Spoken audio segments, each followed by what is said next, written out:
So, there is the koi swordtail female in the 55 gallon. Now you may be wondering, why is she in the 55 gallon?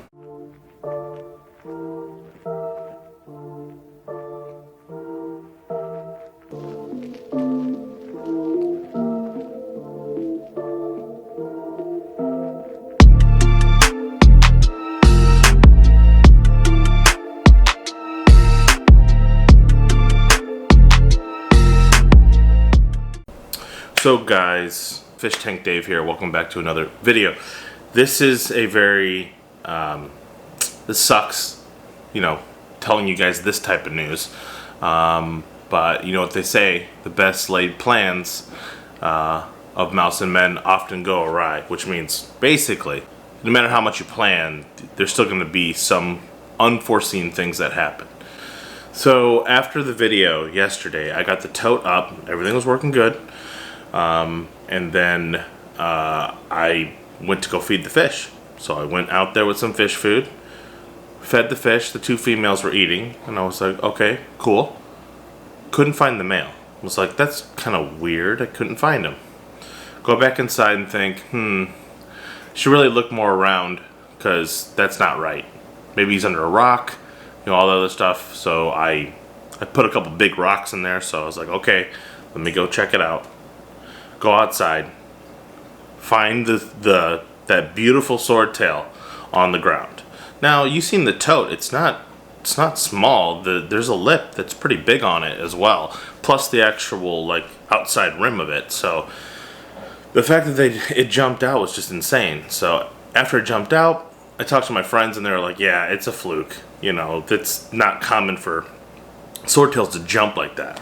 Now there's a lot of factors. It could be, it didn't like the tote. It was raised in an aquarium, so it's used to the glass. It wanted to get out. It sees all the black. It doesn't know what to do, blah, blah, blah. My endlers adapted to tote life perfectly. They loved it right away. So when that happened, there was one more male at the fish shop. I went to go get the male, and it was gone. Just my luck, right? So I call around to the 6 other fish shops in the area, calling, end up finding out that there's literally no koi of any type swordtails around. So I'm just like, I cannot believe this. After that long journey, I get back home, I look outside just to check on them again. I kid you not, the other female is on the ground. Jumped out of the pond as well. What? Now I've come to the realization that I should just put the endlers outside. Because the endlers grew up in a tote, a lot of them were born in a tote. They're going to adapt to that life perfectly. I think I did everything I could to make sure that this wasn't going to happen. So, but when you're putting fish outside, you never know. I mean, it just sucks that, Anyway, just thought I'd update you guys on everything. I'm going to move the endlers down in there. And then I did find the koi swordtails that I found. I could not find them anywhere. When I found them online, they were super duper expensive. And I found a calico swordtail that has some white in it and very similar to the female in here. So I was like, you know what? Coffee's ready. I was like, you know what? This could work. I'm okay with it. It was a good price, so decent price, and I'm going to order that. So here we are. These are the guys that are going to be moving outside in the tote, and this is what I've actually gotten to, breed. You can see here, I did kind of a science experiment. I took a cobra and actually bred it with a half black endler. The result is more colorful of both kinds. You can see the females. I'll actually pull them out. The females actually have more color. The males actually have more color. So it's a win-win. If I can get them to breed true, you can see these males. I'll pull them outside. We'll be able to see them a little bit better. But let's grab them. Let's get them in the same container and start acclimating them outside for the pond. Also, this is a little rough. I haven't showed it yet, but I mean, it's a construction zone. But this is the fish room. it's a mess. But this whole room is mine to do whatever I want with. And it's not the biggest area, but you can definitely see 6-foot rack here, 6-foot rack there. Still got to do, I mean, I did all the work in this room, all the electrical, everything. So obviously it's still work in progress. Still need to finish it. Got drywall to do. Got a little pocket right there, and I think the 20-gallon longs will actually fit perfectly in that spot. So if that works, that'll be awesome. But anyway, I thought I'd show you the future fish room, even though it's a mess. I'm going to turn off that light. Also, this is where the Endlers were actually born. All the Endlers were here originally. So the fact that, you know, I think they're going to be able to adapt to the pond life outside real easy. Real easy.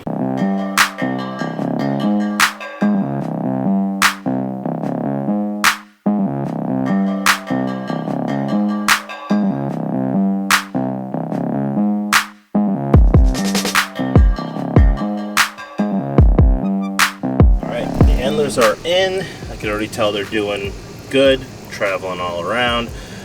Should be a lot more successful with this because, like I said, these guys were born in a tote in my basement. You know, they're used to this, and they're super hardy and all that stuff. So yeah, trying to be a little unique with the swords, and ended up paying the price. It's okay. I'm still gonna breed the swords. Just you know, gonna do it inside, not outside. So just want to show this whole experience, kind of go over, you know, things are gonna happen in the hobby that are gonna get you down, that are not good, and you're gonna definitely feel like you want to stop. Several days later. So, update to everything. I impulse kind of buyed I ordered some swordtails, which you guys heard about in the video, but I ended up changing my mind. I sent the seller, you know, to cancel it. This is way before it was shipped and everything. Long story short, they didn't cancel the order. They actually shipped the fish without anything, and this was days after, so I actually thought it was canceled, which ended up in a weird predicament because I already got some new fish that I'll reveal in another video, but so these fish were being shipped. I got the shipping information the day before they were coming. The seller was actually from the same state as me in Michigan, so instead of being a 2-day shipping, it was actually 1 day. So I had 1 day to get a tank ready. I didn't have any tanks available, so that's what led basically to this tank behind me. So it's set up right now. It's looking really good. It's a looks a little hazy on video, but I actually got one of those Imaginarium Petco branded tank stands, and I gotta say, it is amazing. It's got self-leveling feet on the bottom, nice modern design, looks actually really good. I ended up painting the back of this really quickly, but this stand was going to come the day after, or 2 days after I would have already had the fish. So you're going to see a photo right now of basically the tank that I had to set up extremely fast, and I had to put it in my bedroom for the time being on the floor, which is a weird thing. So yesterday I spent time cleaning out this area. There was a bunch of storage in this area. Cleaned out the area, got it all clean, and set up these two tanks here. I'll explain more about this in a second. So now I have, you know, two awesome koi swordtails, and I can actually give you more insight on why they actually jumped out. Swordtails, when you first get them, if they're not comfortable, they're one of the most skittish fish I've ever seen and ever had the pleasure of dealing with. So that explains fully why, you know, they ended up jumping out. So you can see here, these fish are actually really pretty. I need to clean the outside of the glass, but these were sold to me as calico swordtails. They kind of actually look like the Berlin koi swordtails. They look a lot like it. So I'm not sure if I'm going to actually throw that other female koi in here and just let nature take its course, which I might just do that. I accidentally did this scape very minimalistic and just so happens that it makes these fish pop like crazy. I mean, everything you see, the black background, the white sand, everything, these fish just pop. They just come right out. And I gotta say, I'm proud of what I've actually done here in a short, limited amount of time. New spider wood being held down by a rock. This kept floating, but you can see a little bit of that bacterial fungus or whatever that is that's growing that's harmless for fish. So we gotta let that do its thing and get over. But I gotta say, I do like the minimalistic look that I came up with. Fish are popping. They look great. All of that. So yeah, all in all, it ended up being salvaged. It was a lot of work. Had to set up the tank in my bedroom, put the fish in it, get them acclimated. Just when they started to get used to things yesterday, clean out this area. I wanted the fish to be down here because I have the Python system down here.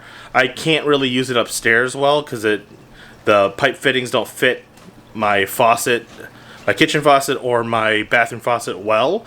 So it involves me actually having to take a piece out every single time, so I didn't want to have to do that. So I wanted the fish to be down here because a lot easier to do the water changes if all the tanks are right next to each other. All in all, it ended up being, a good story. I got the swordtails.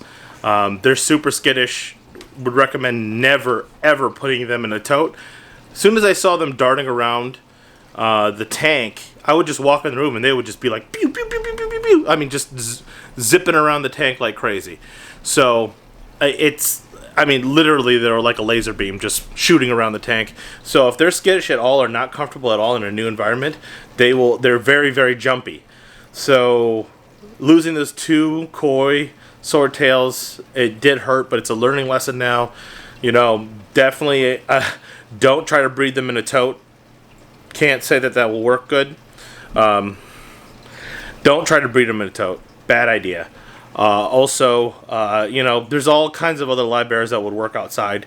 Obviously, you got endlers, guppies, even platies are not really jumpers, but these swordtails are different. It's funny, I never owned swordtails in the past, so it's actually really interesting to kind of learn about them, and they are definitely their own thing, so it's actually really cool. And in the end, like I said, these fish did turn out awesome. I mean, they're very, very pretty, and they're warming up a lot.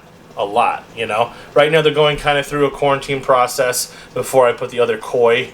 I'm still debating whether I should put the koi female in there with them and just kind of like I said, let the nature take its course. The biggest difference is you can see that both of these fish have like red eyes, and the koi swordtail upstairs does not. So I mean, whatever comes out, of course it's very similar colors. It's gonna look pretty no matter what. So that's kind of my feeling, is it's gonna look very similar. It's gonna have pretty much the koi coloring, and whatever comes out, can't look bad. So right now, whenever I do my quarantine process, I always use, it's kind of my go-to. I use Paragard by Seachem, and then also, because the tank is brand new, I've been using Seachem Stability, which, knock on wood, I have never lost a single fish when doing this type of setup. When I first got it set up, I actually posted it on a fish group on Facebook, and everyone was telling me, hey, you're doing the cycling wrong, and all this other stuff, and it's just I didn't, it wasn't an ideal setup. Basically, I got the shipping notification information, and then the fish were at my door the next day. So, preview for future video, you can see here that, it looks like mystery snails. Lots of mystery snails, only filled about 3/4 of the way up. Anybody that knows about mystery snails will know why I did that. And if you followed me this long and you made it this far, you deserve to see these puffers that I actually got. These amazing, amazing green spotted puffers, which were sold to me as freshwater fish. I even went to the actual owner and said, hey, are you sure? These are not brackish or anything. And she assured me that it wasn't. But when I had them basically ID'd online on the fish group I'm part of, everyone was like, nope, those are green spotted puffers. They should be in brackish water. So, yep, next video is going to be how to make brackish water. These guys are almost there right now. all doing great. Any nipped fins that you see are actually from the pet store. They're not new. There are 3 puffers in this tank in a 29 gallon, and I will be upgrading their filtration and all that soon, so stay tuned. Well, anyway guys, that is going to do it for the video. If you enjoyed the video, make sure you hit that like button, subscribe if you haven't already. I really appreciate it. I'll see you in the next video.